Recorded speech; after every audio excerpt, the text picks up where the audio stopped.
หลังจากพวกเฮาเฮ็ดบ่อเลี้ยงกบแล้วเนาะฉะนั้นพวกเฮาก็เลยได้มีพระเขาสามัคคีเนาะสำหรับพระเขาสามัคคีมื้อนี้ก็แม่นทั้งอาจารย์ลินทองและข่อยเองเนาะประกอบส่วนทั้งในบ้านเพิ่นนี้เนาะซื้อเป็ด2ตัวเพื่อให้ได้กินข้าวสามัคคีนำกันมื้อนี้สำหรับเป็ดมื้อนี้มี2ตัวเนาะตัวนี้แม่นตัวที่1ตัวที่2เนาะสำหรับปลาเขาน้อยๆเนาะจำนวนพ้นก็บ่หลายเนาะประมาณ20คนแต่ว่าทางนี้แม่นทีมงานพ่อครัวพวกเฮากำลังกะเกียมจะเฮ็ดอาหารเฮ็ดของกินเนาะถือว่าเป็ด2ตัวมื้อนี้กำลังกะเกียมกันอยู่มื้อนี้เฮ็ดหยังดาวกินไหมดาวกินเป็ดเนาะแต่ว่าเมนูเฮ็ดเมนูหยังลาบลาบแบบไรนี่มีลาบเนาะต้มสมเป็ดมื้อนี้โอ้แซ่บๆมื้อนี้กินข้าวสามัคคี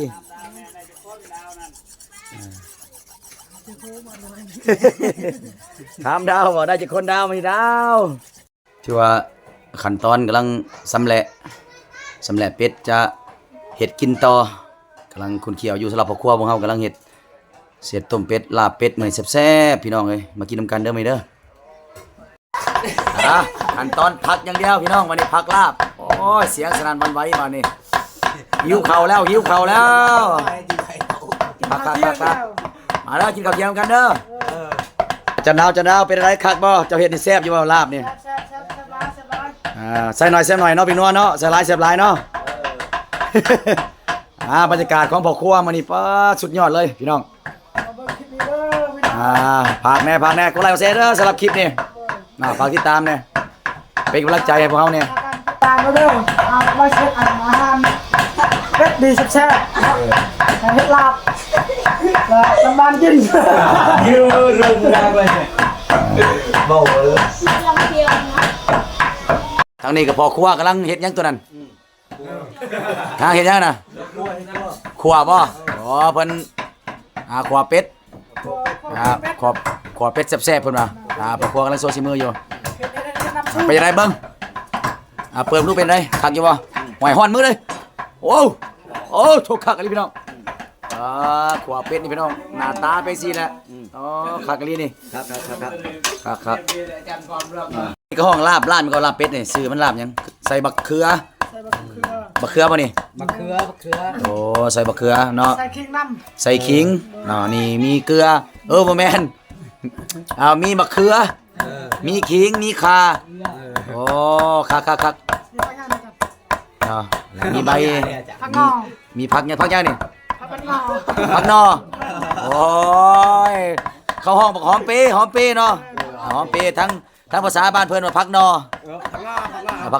โอ้ยคือว่าเป็นนอผู้สาวบ่แม่นเนาะคือว่าเป็นนอหมอกนอไม้โอ้ย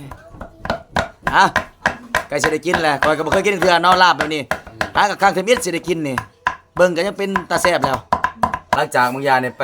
เฮือนครัวมันเรียบร้อยเนาะมานั่งถ่าเพิ่นว่าบ่เฮ็ดกินซอยก็ได้ดอกเพราะว่าทีมงานเราหลายแล้วอยู่หั่นก็เลยมาอยู่กับทางแสงจันทร์เพิ่นทางอาจารย์ศรีจำพรทางในบ้านเพิ่นเนาะในบ้านบุญไม้คนเก่าคนเดิมมื้อนี้มาเยี่ยมยามเพิ่นขาเป็ด2ตัวให้กินมื้อนี้ เอาใส่ของดีอยู่เฮือนเจ้าตัวใดนี่ส่งเด้อโอ้เงยบ่ลองบอกว่าสุดยอดมั้ยเนาะบ่กินบ่ได้มื้อนี้ เราบ่งยาจะได้เฮาสิกินข้าวร่วมกันเนาะถือว่าได้โอกาสกินข้าวสามัคคีร่วมกันเนาะโดนพวกเฮาได้มีโอกาสพบพ้อกันทั้งในบ้านเพิ่นเนาะทั้งคณะของการศึกษาวันนี้สั่นมื้อนี้เฮาว่ากินข้าวแซ่บๆนำกันเนาะแต่น้ำตอนนี้แล้วน้ำเรื่องเลยบ่คักน้ำแดงๆโอ้คัก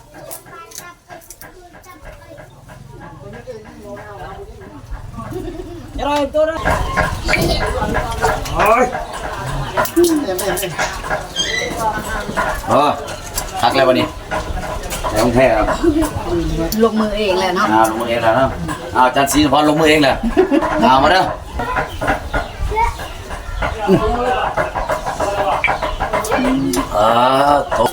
วันนี้ก็ดีใจหลายนะมาเยี่ยมยามเพื่อนในบ้านเพิ่นก็ได้เอาลูกหลานเนาะมาหับต้อนเนาะหับต้อนแขกไปไทยมาเนาะเป็นฮีตของประเพณีของในบ้านเนาะที่เอาลูกหลานมานี่เราเนาะแม่นบ่นี่เราหับต้อนแขกเนาะต่อไปที่เป็นของประเพณีของเพิ่นเนาะจะเป็นน้องสาวของหมอดาวเนาะน้องสาวหมอดาว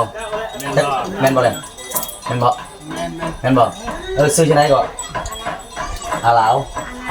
มะนาว โอ้ชื่อเราเป็น นางอนาว นางอานาวเนาะเพิ่นก็เรียนอยู่มได้เรียนผมกำลังเรียนอยู่ม3กำลังศึกษาอยู่ม3เนาะมื้อนี้ถือว่าเพิ่นพาโรงเรียนเพิ่นมาร่วมในการฝึกฝนในครั้งนี้นะคือว่ามื้อนี้ก็ดีใจหลายเนาะมาเจอกับครูในครูเพ่งเนาะแล้วก็ทั้งในครูนี่ก่อนนะในครูในครูเพ่งในครูบุญยังเนาะเพิ่นก็มีการประกอบส่วนเนาะเอาเบียร์มาประกอบส่วนเนาะมื้อนี้เพราะว่าเป็นการกินข้าวสามัคคีร่วมกันเนาะหลังจากที่เฮาฝึกฝนไปเที่ยวมาห้อยแล้วถือว่าเป็นบรรยากาศที่ดีที่สุดเนาะสำหรับครอบครัวกศนเฮาหรือว่าครอบครัวศึกษาของเฮาเนาะถือว่าคลิปนี้เนาะภาคบรรดาทานกดไลค์กดแชร์ให้แน่เนาะบ่แม่นว่าพวกเฮาเฮ็ดคลิปกินเหล้ากินเบียร์เนาะนี่เป็นความสามัคคีระหว่างนายบ้านและลูกบ้านและทั้งคณะนำพวกเฮาเนาะแต่ว่าตามฮีตของวิลาเฮาตรงนี้เนาะเราให้ไก่โตเนาะเป็นตามฮีตบ่แม่นเฮาสิกินจนว่าเมาจนว่านั่นนี่เนาะให้บรรดาทานเข้าใจเนาะอันนี้คือเป็นเวียกต้องเฮ็ดมาบ้านเพิ่นเนาะซั่นข้าพเจ้าพาไว้เนาะให้คิดช่วยกันพัฒนาระเบียบงานศึกษาของเราเนาะช่วยกันถือว่าสำเร็จแล้วเนาะสำหรับอาหารเป็นลาบเป็ดเหนียวพี่น้องโอ้ยข่อยก็บ่เคยกินเทื่อได้นี่หากสิมีโอกาสได้กินมื้อนี้แหล้วอยู่บ้านบ้างเนาะนำในบ้านบุญไม้เพิ่นนี้โอ้ข่อยก็ถือว่าโชคดีได้กินนี่บ่เคยกินเทื่อแต่เกิดมานี่ข้างทบิดนี่แม่น มอนมีเซียวเนี่ยก็ไปไปนั้นก็ช่วงไปทองเป็ดลูกโดดคักลูกโดดนี่คักลูกโดดนี่แซ่บพี่น้องมื้อนี้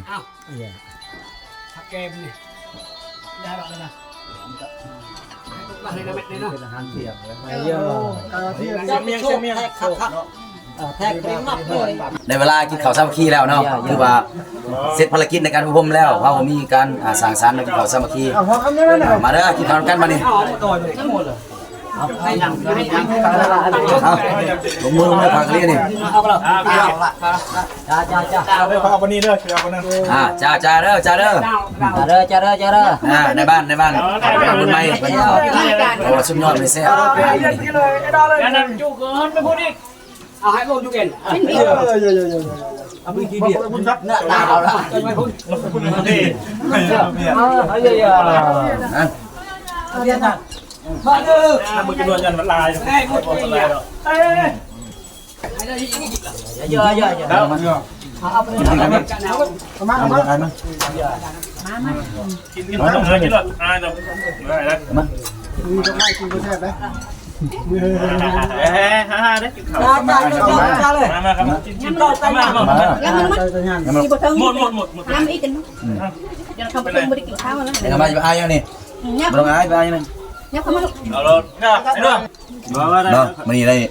หม้อน้อยมานั่งกินข้าวน้ำแซ่บๆมื้อนี้มาเด้อไปอิสาตามมาเด้อคำตอบอยู่เมืองน้องมีเนาะน้องก็มันตกกินไปบอกกินนั่นอีกแล้วเหมือนกินข้าวปั๊บน้ำข้าวบ่วงพ่อบอกมั้งเนี่ยเสียนไปเนาะนี่ละเหมาะไม่ได้เหมือนกันเปิดใส่น้ำเลยเดี๋ยวลุงโดดได้เด้ออันนึง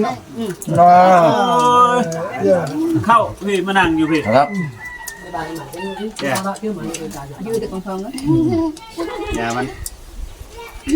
ยาเป็นแบบแทนยัง